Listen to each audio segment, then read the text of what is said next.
साथियों, एक बहुत बड़ी खुशखबरी आज निकलकर सामने आई है, जहां पर 1 लाख से ज्यादा आउटसोर्स संविदा कर्मचारियों की नई भर्ती होगी और पहले से लगे 2,75,000 से ज्यादा आउटसोर्स कर्मचारी संविदा कर्मचारियों के वेतन में 8,000 से लेकर 15,000 रुपए प्रति माह तक वेतन में बढ़ोतरी होगी।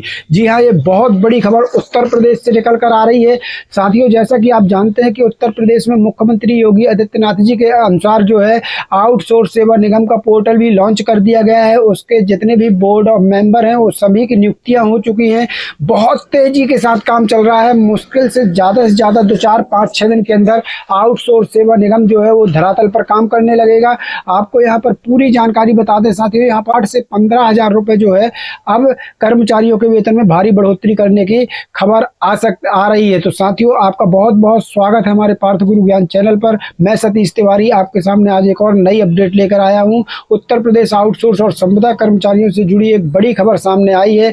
मीडिया रिपोर्ट्स के मुताबिक प्रदेश में करीब 1 लाख नए आउटसोर्स कर्मचारियों की भर्ती की तैयारी की जा रही है।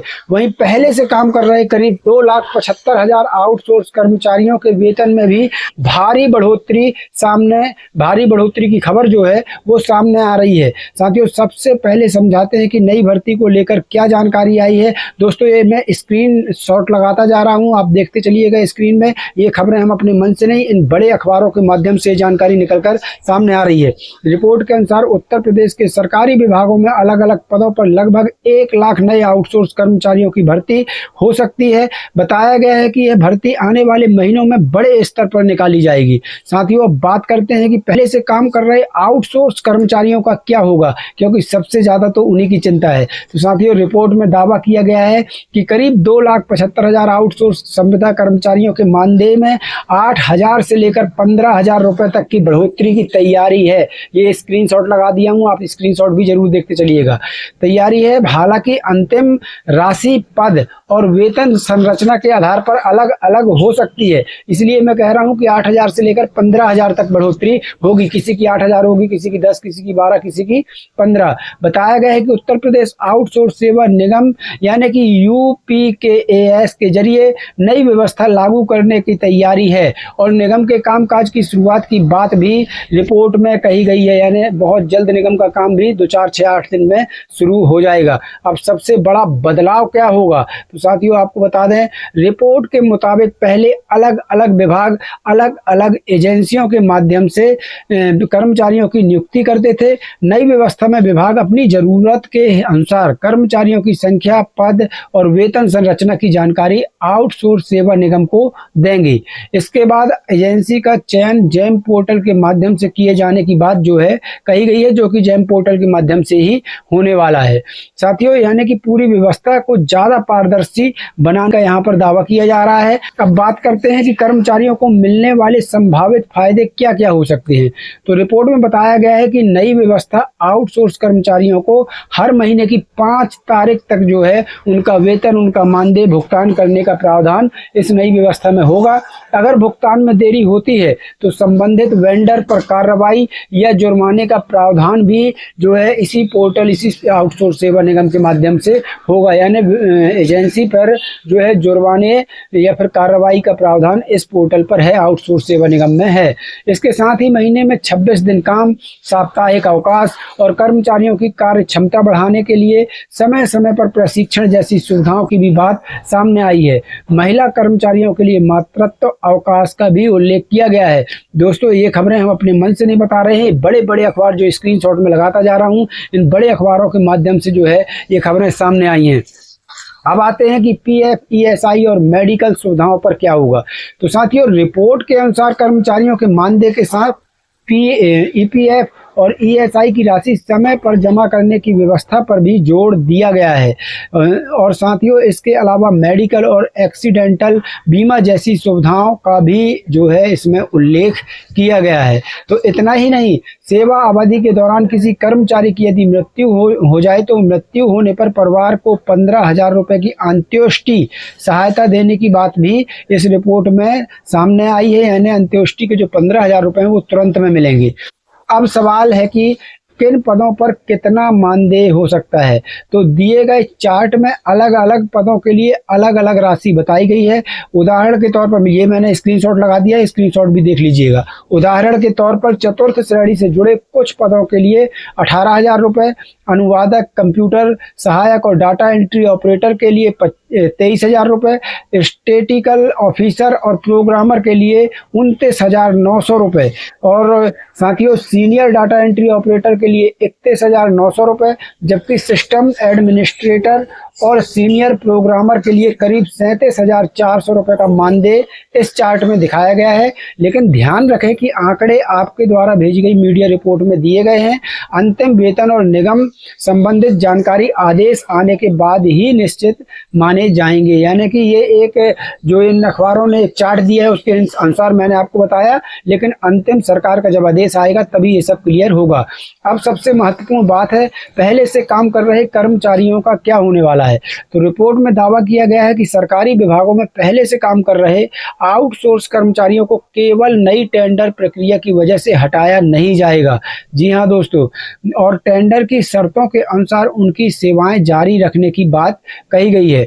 नई नियुक्तियों में लिखित परीक्षा और इंटरव्यू के आधार पर चयन की बात भी रिपोर्ट में कही गई है। साथ ही नई भर्तियों में आरक्षण व्यवस्था लागू होने का उल्लेख भी जो है इसमें किया गया है।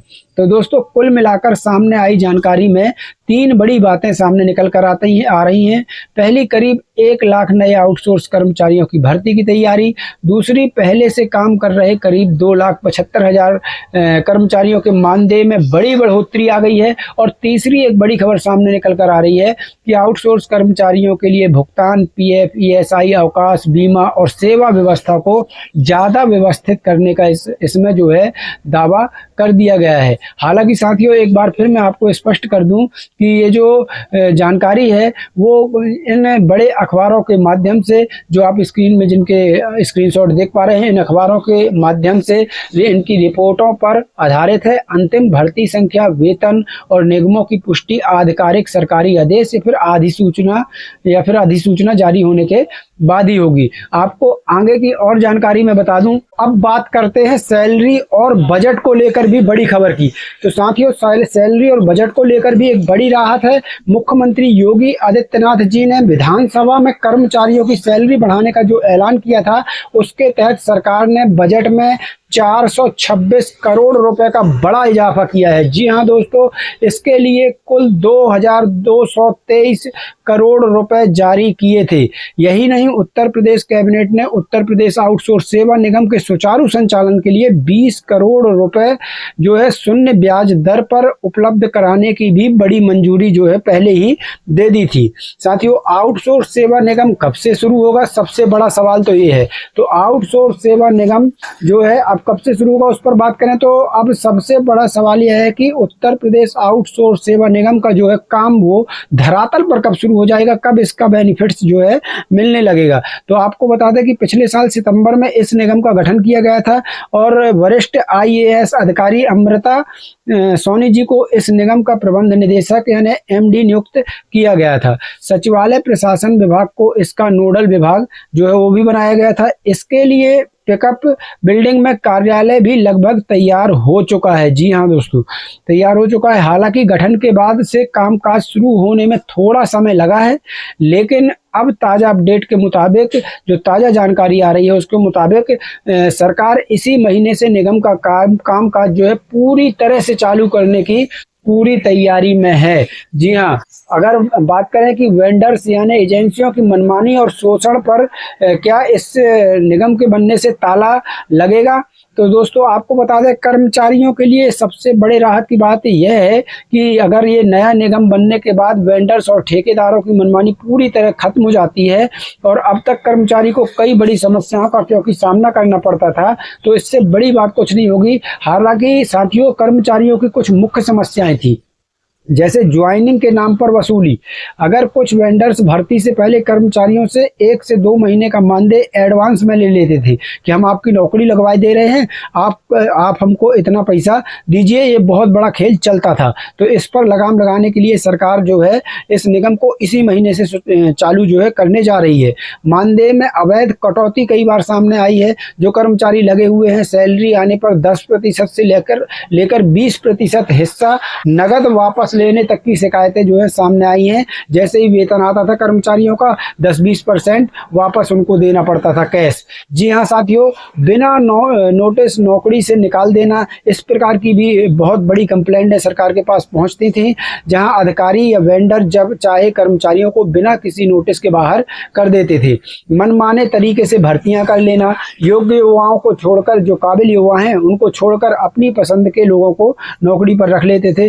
निगम की पूरी तरह एक्टिव होने के बाद ये सारी शिकायतें खत्म होंगी और कर्मचारियों को पारदर्शी तरीके से सीधे सेवा सुरक्षा जो है मिलेगी। साथियों, यहाँ पर आपको बता दूं 10 विभाग हैं जिनमें ऐसे 10 विभाग हैं जिनमें सबसे ज़्यादा वर्तमान में आउटसोर्स कर्मचारी हैं। अगर वो कौन कौन से विभाग हैं वो मैं आपको बताऊं तो 10 विभागों के कर्मचारियों को 10 विभागों के कर्मचारियों में आपको बता दें साथियों कि इनमें से 10 प्रमुख विभाग की अगर बात कर लूँ मैं तो नगरीय निकाय, चिकित्सा एवं स्वास्थ्य विभाग, चिकित्सा शिक्षा, ऊर्जा विभाग, परिवहन विभाग, महिला एवं बाल कल्याण विभाग, कृषि विभाग, औद्योगिक विभाग, सूक्ष्म लघु एवं मध्यम उद्यम विभाग, श्रम विभाग। साथियों, इस प्रकार से 10 विभाग हैं जिनमें वर्तमान में सबसे ज़्यादा आउटसोर्स कर्मचारी काम कर रहे हैं। इनमें विद्युत विभाग, स्वास्थ्य विभाग तो है ही मुख्यतः। साथियों, आपको यहाँ पर एक चीज़ मैं और बताना चाहूँगा कि दोस्तों ये पूरा जो आउटसोर्स सेवा निगम है जैसे ही चालू होगा, इससे निश्चित कहीं ना कहीं आउटसोर्स संविदा कर्मचारियों के लिए बड़ी सुविधाएं और बड़े फायदे जो मिलने वाले हैं। खास तौर पर वेतन वृद्धि, नौकरी सुरक्षा, ईपीएफ, ईएसआईसी, सामाजिक सुरक्षा, ये सभी चीज़ें जो है सीधे तौर पर मिलेंगी। एजेंसियों और कर्मचारियों के बीच में आउटसोर्स सेवा निगम अब जो है बैठ जाएगा, सब कुछ देखेगा आउटसोर्स सेवा निगम। तो साथियों, आउटसोर्स कर्मचारियों के हक और मानदेय सुरक्षा के लिए यह एक बहुत बड़ा कदम साबित हो सकता है। जैसे ही निगम के पोर्टल या वेरिफिकेशन को लेकर कोई नई गाइडलाइंस या आदेश जारी होता है, हम सबसे पहले आपको वीडियो के माध्यम से सूचित करेंगे। अगर आप दोस्तों आप किस विभाग में कार्यरत हैं और इस फैसले पर आपकी क्या राय है, हमें नीचे कमेंट बॉक्स में ज़रूर बताइएगा। आप अपने विचार रखिएगा सरकार के इस फैसले से, क्या आप खुश हैं या नहीं है, कमेंट में अपनी राय ज़रूर हमें बताइएगा। और दोस्तों यहाँ पर आपको बता दें, इस वीडियो को आप अपने सभी कर्मचारी साथियों को व्हाट्सएप ग्रुप या कोई भी सोशल मीडिया ग्रुप हो उसके माध्यम से ज़्यादा से ज़्यादा शेयर कर देना। वीडियो पसंद आई हो तो वीडियो को लाइक और चैनल को सब्सक्राइब जरूर कर लेना। मिलते हैं नई अपडेट के साथ नए वीडियो में, तब तक के लिए जय हिंद, जय भारत।